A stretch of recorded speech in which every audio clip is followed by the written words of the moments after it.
অনেক দিন পর বাংলাদেশের এত প্রিয় মুখ জার্মানির বিভিন্ন প্রান্ত থেকে আমরা এখানে একত্রিত হয়েছি। সত্যি আমি খুবই আনন্দিত এবং সম্মানিত আপনাদের সবার মাঝখানে এখানে আসাতে পেরে। ক্যারিয়ার প্রসপেক্ট ইন জার্মানি এই বিষয়ে যদি কথা বলতে চাই তার আগে আমি ছোট করে একটু আমার পরিচয়টা দিতে চাই।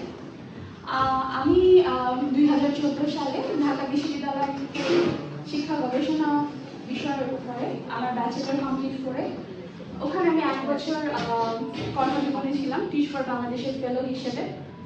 তার পরবর্তীতে 2015-তে আমি টিউব ইউনিয়নে আমার মাস্টার্স করতে আসি সরাসরি ব্যাচেলরের পরেই, এবং ওখানে রিসার্চ অ্যান্ড টিচিং লার্নিংয়ের উপর আমার মাস্টার্স কমপ্লিট করে 2018-তে এবং 2019-এ আমি কেমব্রিজ ইউনিভার্সিটি অফ টেকনোলজিতে রিসার্চার হিসেবে, যেটা জার্মানি বলে wissenschaftliche Mitarbeiterin, এই হিসেবে একটা জাতীয় পর্যায়ে শিক্ষার উপর যে প্রজেক্ট আছে টেক ফর ফান সেখানে জয়েন করি।